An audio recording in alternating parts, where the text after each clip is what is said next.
So today I want to talk to you about the dumbest mistakes I made my first year as an entrepreneur. And as I was making a list of all the dumb mistakes I made, we could have done this episode for 6, 7, 8 hours, but we got to do a shorter episode because I'm only going to cover with you 12 of the dumbest mistakes I ever made as an entrepreneur. And I'll start off with my first one. Let me tell you what the first one is. The dumbest mistake I almost made my first year as an entrepreneur is I almost quit. I almost quit. I almost believe I couldn't do this. I almost believed being an entrepreneur wasn't for me.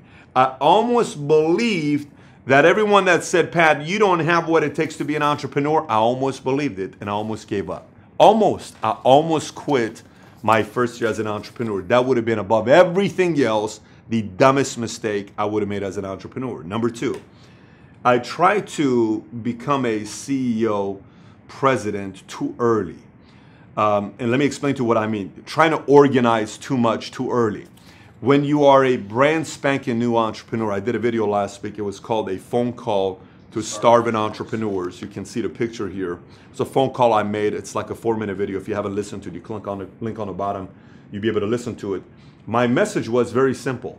See, when I think about the word entrepreneur, right? When I think about the word entrepreneur, what's the first thing that comes to mind? For instance, if I were to tell you right now, what's the first word that comes to mind when I say Microsoft? What do you think about? You may have said Bill Gates. What's the first word that comes to mind when I say Apple? You may have said Steve Jobs. What's the first word that comes to mind when you think about the Lakers? You may have said Kobe. What's the first thing that comes to mind when I say Chicago Bulls? Michael Jordan. What's the first thing that comes to mind when I think about Golden State Warriors? Steph Curry. Whatever it is, that first word, what's the first thing that comes to mind when I say the word entrepreneur to you? What is it? What is it? I don't want to say mine yet. What's your first? First. See, to me, entrepreneur, first is sales and numbers. Now, you may have said create a problem, solve a problem, If you don't know how to sell and you don't look at the world of business as a number formula you got to solve, you're not, because the only way an entrepreneur is an entrepreneur is because entrepreneurs sell something. Zuckerberg sells, Bezos sells, Elon Musk sells. They are salesmen first. Sam Walton sold first. Ben Franklin was a salesman first. An entrepreneur must first learn how to graduate. Sales first. Back in the days when you moved up in a company, the way everybody came to the top of the company, it wasn't like how it is today when people go get a fancy degree and then they start off at a, vice president. Back in the days when you worked out at a company, everybody started selling first. Why? Because you had to know what it was to be a salesperson, touching the customers, talking to the customers, and connecting with everybody else as an executive, that you know what the salespeople do on a daily basis. If you don't know what salespeople do on a daily basis, you don't know how to connect with them. And you don't know how to connect with the customer, his frustration, her frustration. So my biggest mistake first year was I tried to be too much of a business owner instead of learning how to sell first and survive based on my selling abilities of making money as a salesperson. Dumbest mistake I made was number two dumbest mistake I made. Number three, trying to take advice from too many people. Let me tell you what I mean by trying to take advice from too many people. If you're not pregnant yet, or if you as a woman are not pregnant, have never been pregnant, or you haven't been a man with a wife who hasn't been pregnant yet, when that does happen, and if it has, you know exactly what I'm talking about, everybody wants to give you advice. Let me tell you what's the best thing to do. You want to have a natural baby. You want to do a C-section. You want to do this. You want to take Pitocin. You want to do that. You want to go do this. You want to take the epidural. I want to do this because everyone's, and whatever they tell you, they're telling you because that's what they did. Just know this. And when you raise your kids, that's the best way to raise your kids. The way we raise our kids because we put them through this and we put them through that and we put them through this. That's great. Everyone has opinion. And by the way, this doesn't mean they're wrong. And it doesn't mean they're right. It's their opinion. The way I take opinion from the people is, here's what I had to do. I took way too much advice from way too many people. My first mentor was in 9 different sales companies at the same time, selling 9 different products. And he told me that's the way to do it. Multiple streams of income. I realized that's not the way to do it. Not the way to do it. It still is not working for him. That was my first mentor at 20 years old. 21 years old. I took trying to take advice from way, way too many people instead of simplify who has the life that you want to have and what are they doing at the phase that you were at in business. What were they doing at that phase? Sometimes we don't take the right type of advice because we see somebody that's already got the lifestyle that we want. They come at the office at 11 o'clock and they do this and we think we have to have that life. No, I want to know how you were when you were in the hunt building your business. So take advice from people who have the life that you have and ask them how they did and what they did when they were at your level getting started, not at their level. It's irrelevant what they're doing at their level. It's at your level. So take advice from established entrepreneurs. I took advice from too many people that gave me too many different opinions, and my brain was going all over the place until I finally realized this is what I'm doing myself. Number 4, not knowing how to ask for advice. Not knowing how to ask for advice. So sometimes, because you're an employee and you want to become an entrepreneur, an employee doesn't necessarily ask for advice. An employee is told what to do and you go do it. No one goes and says, so how do you think I become a better employee? Very few people ask, how do I become a better employee? How do I become better in my department? Most employees, I don't like this place, boom, I leave. Oh, I don't like this place, they don't take care of me, boom, I leave. Oh, I don't like this. Instead of, in my environment, I'm kind of like, you come tell me what we need to do. You come ask me what we need to do to get better. What do we need to do to make this department better? What do we need to do to make the company better? I want to hear from you. But most companies are not like that. Most companies, the employees are told what to do and they do it, right? So when you go from being an employee to an entrepreneur, your mind hasn't yet shifted to go into, asking for advice. And as an entrepreneur, when you go into becoming an entrepreneur, you got to learn how to ask advice from the right people. Kind of point number 3 and 4 is the same thing, but learning how to ask advice from the right people. How do I do this?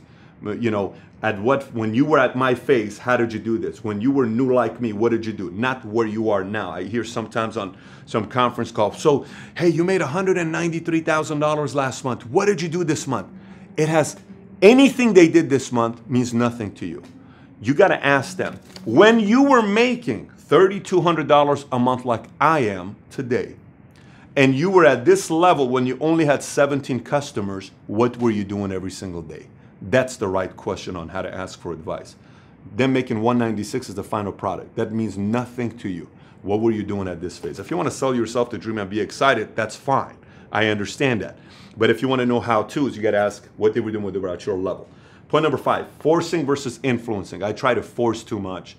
I force too much on my clients, on my staff members, on my sales force. My first year, oh my gosh, I was just way too much about forcing people to become successful, forcing people to realize why they made the decision to. It was just too much force, way too much force, instead of trying to influence. It's almost like trying to manage everyone's success instead of leading. And finally, I just said, you know what? This is putting way too much pressure on me than anybody else, because their success is predicated on me. If they don't succeed, then I said, you know what? I got to set an example of success, and then I'm going to lead and influence them with my example. That took weight off my shoulder, and they enjoyed my style of leadership because it was purely influential. It was more about example than it was about, you better do this, you better do that. Why don't you do this? Why don't you do that? It was more about, here's what I did. Here's what I'm doing. This is what's working for me. This is what I suggest. Here's what I request. I had to learn by a ton of mistakes on going from force to influence, from managing to just leading and setting an example. Point number 7, living the dream. Point number 6, living the dream too early. Living the dream too early. What does that mean, living the dream too early?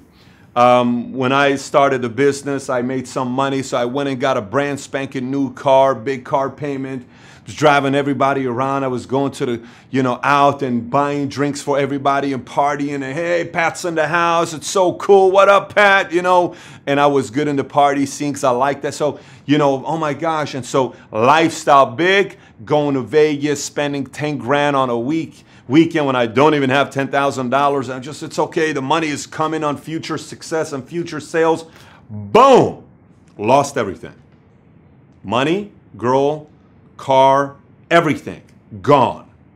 First year. Gone. Wiped out. Credit card score 484. Everyone's calling collecting debt. You're one. Okay?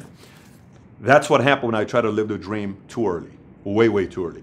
Now, I think there's a mistake as well trying to delay it too long as well, because, people also want to see that you're expanding in your life too. There's got to be a part of that that's taking place, that you're expanding in your life too. But living the dream too early, trying to act as if way too early, I don't think that's a benefit either. Because at the end of the day, the number one rule of being in business is what? To stay in business. You got to make sure you're staying in business to be able to have a shot at growing your business.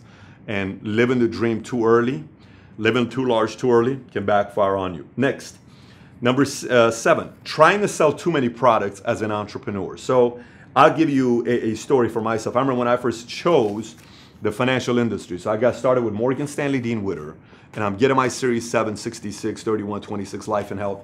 I'm going to go into the financial industry, okay? I got started day before 9/11. My first day in Morgan Stanley Dean Witter was a Monday, was 9/10. 9/10/2001 is the day before 9/11. And I got involved. It was probably the worst time to be involved in the financial industry. Market tanked about 1,000 points the next day. 9/11 happens. No one wants to buy stocks, mutual funds. No one wants to talk to an advisor. Market kept going lower and lower. Trust in the market was down. Fear, war, anxiety, panic. No one wanted to deal with anything, right? And I saw mortgages start climbing up. And that's when Negam, if you've seen the movie The Big Short, who's in The Big Short? The Big Short has who? It has, I want to say Ryan Gosling is in The Big Short. Who's the funny guy from The Office? What's the funny guy's name from The Office? Steve Carell? Steve Carell's in The Big Short. Actually, some pretty big shot actors on the Big Short. Christian Bale, Brad Pitt, yeah. So, you know, the whole thing is about the Negam business, mortgages, where pick a payment, negative amortization, whatever you want to call this program that came from Australia. There you have 4 payments. You can pay the 15-year loan, the 30-year loan, the interest only, or the negative amortization, which whatever payment you're making, your loan gets bigger and bigger every single month. So everybody, buy this house. I know it's a $720,000 house, but you only need to make a payment of, you know, $1,920. And who knows, 5 years from now, it may go up. And then boom, it went up. But I was tempted to get into the mortgage world. And I saw all these people doing it. I made 28 grand, I made 200 grand, this guy made 400 grand, this guy made 600 grand last month, and he's doing this.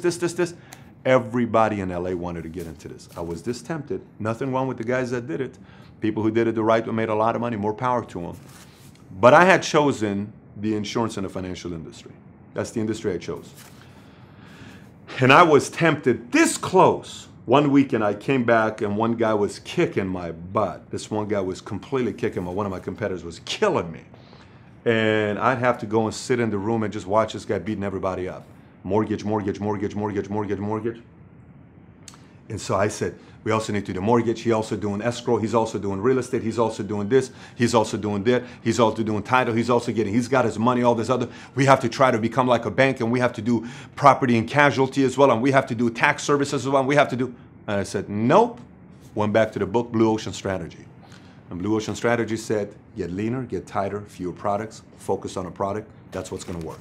And not having read that book, I read it afterwards, realizing by pure luck I made the right decision. But I was this close of selling many different products instead of being focused about a product. The challenge as an entrepreneur is when you choose an industry, there's going to be booms happen in a lot of different industries, whatever industry you're going to choose. And there's always an industry that seems more sexier. I wish I would have came out with the next Snapchat, the next Instagram, the next Facebook, the next Twitter. It just seems it's more sexy to come out with the Groupon or to come out with this, you know, I just wish I would have, our business is boring. You know, I wish I wasn't in this boring type of, it doesn't matter. I am going to more hedge my money towards the guy that's all in an industry to master that industry than I am with the guy that's constantly trying to chase the next big thing that's taking place. And I watch guys, they went from Negam, from mortgages into REO to short sale to real estate to, you know, commercial to modification to selling gold to debt settlement to credit repair to credit restoration to so many, 25 different things. And I kept telling everybody, sell one product, man. Sell one product, one product, one product. Can you do that? Sell one product. And I almost made that mistake, and it cost me my business on where I'm at. So don't try to sell too many products. Become focused and intentional on one product, one industry you're choosing. Number 8, thinking I knew it all. I mean, literally, when I got started, I was a young kid, just a knucklehead who thought he knew everything. You know, 21 years old. I would have been so annoyed coaching myself at that time because I thought I knew everything. And then the best thing that ever happened to me, the best thing that ever happened to me is I hit rock bottom. By far, the best thing that ever happened to me is hitting rock bottom. I think for men, I have 2 boys, and I'm gonna be in pain when I witness these guys go through this. But I think the best thing that can happen to a man is a heartbreak, a very strong heartbreak, and a very big failure early on in business. And it happened to me early on in life, both heartbreak and business. It happened early on because I thought I knew it all. And it was a slap in the face to say, if Socrates says, the only thing I know is that I know nothing, if the greatest minds on their deathbed are saying things like that, what makes you and I think we know everything? Quite frankly, everything I'm saying on Valuetainment may be inaccurate. every single thing I'm saying on Valuetainment, you may come back and my opinions may be wrong. It's worked for me.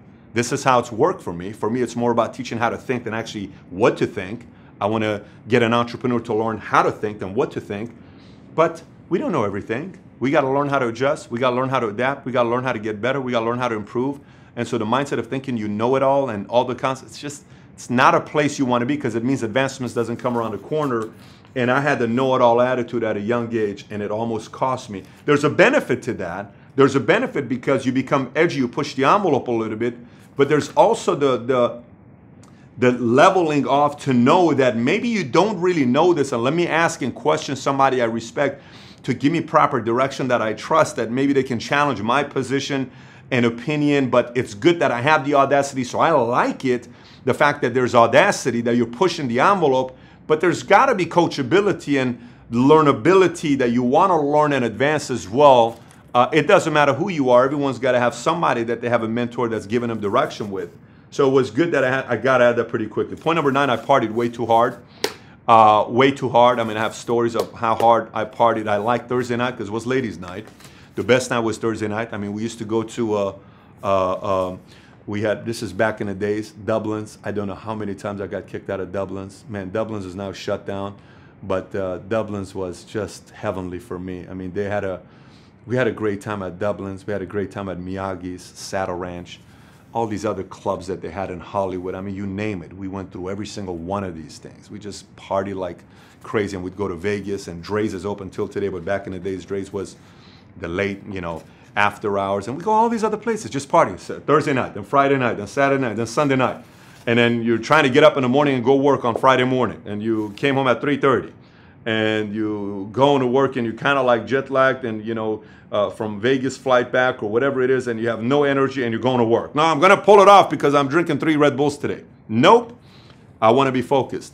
I did that for a couple of years, and then my friends will tell you from high school, I went from being the most ridiculous, crazy party guy that wanted to do all that stuff to the most boring guy that said, stop calling me, I don't want to party anymore.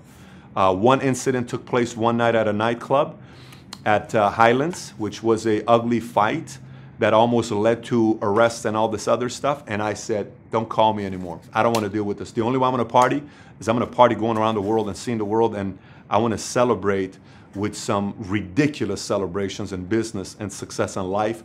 All this other party stuff, the drinks, the girls, it's so boring after a while, man. It's like the same old crap over and over again.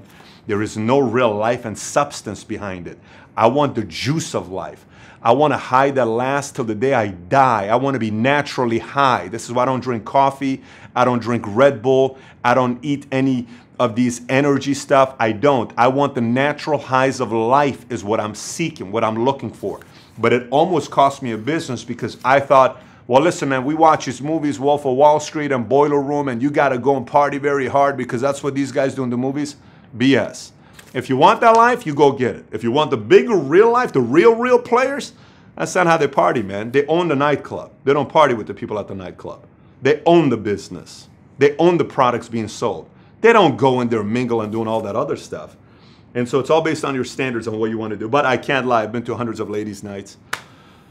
I've been to a club many times. If you're my age and you're from California, we've probably partied at some of the same places together. Okay, all right. Let's not bring any memories, by the way. If you know me from the past, we don't need any comments on the bottom, okay? Number 10, acting like a boss instead of an employee. I made that mistake. Let me tell you what I mean. So I'm an entrepreneur now, man. I get to do whatever I want to do. I can come in whenever I want in my hours, and it's just nobody tells me what to do. I'm an entrepreneur. I come out 11 o'clock if I want to because I chose to be an entrepreneur. And you're going to fail. When a person goes from being an employee to an entrepreneur, they're missing one thing. They don't have a boss anymore, and they're not used to being a boss, and they don't make a good boss. If you were a boss, you'd be a boss in your past life, and you're not a good boss. That's why you were never a boss in your past life. If you're a boss, you're a boss. Okay, so when you become an entrepreneur, one thing's missing. You don't have somebody that's going to hold you accountable. You don't have somebody that's going to tell you, what were you at 8 o'clock in the morning? You don't have that. You don't even like when somebody does that to you because no one's paying you hourly anymore. No one's paying you 20 bucks an hour, 15 bucks an hour, 30 bucks an hour, 40 bucks or whatever it is. So who's someone to tell you, what were you this morning? Nobody is. So that environment that you're going into, you're thinking to yourself, what the hell am I doing? So if you don't hold yourself accountable or don't have somebody that's going to hold you accountable, a person, somebody that's directing you, challenging you, running mate or partner, many times you'll see that not working out. So for me, I went in, I wasn't a good boss to myself. It cost me my first year. And then eventually, obviously, self-motivated, you learn how to hold yourself accountable, all this other stuff, then the rest is history. But year one, I've seen many people not make it because of that. So point number 11 kind of follows that, is not having a schedule. Create a schedule and stick to it. And punish yourself if you don't. Like literally, I didn't have a schedule, it was just kind of like showing up. Create a schedule just like you have a job, except at a job you work 9 to 5. As an entrepreneur, you work 7 to 10, just so you know that. You don't go become an entrepreneur, work few hours. You go become an entrepreneur because you work twice as many hours, but then you own your own business and you control the time. Most people don't become entrepreneurs because they make more money. They want control and freedom and a lifestyle. And that lifestyle may take 3, 5, 10 years. It won't happen overnight. It won't happen overnight. So, but set a schedule and stick to it. And the last one I'll tell you is the value of a business plan. You know, I remember I got started early on, and I was on this meeting, and this one girl who had gotten involved in business, we had both become advisors right around the same time. She wrote a business plan, 60-page business plan. I'm gonna make this kind of money. I'm gonna do this. I'm gonna do that. And I'm just scratching my head. I'm like, man, I have no idea how to even write a business plan. I don't even know what a business plan is. And there was not like internet to go and type in 7 points to writing a business plan. There was no online blogs, you know, on how to write a business plan. So I don't know how to write a business plan. What am I going to do on writing a business plan?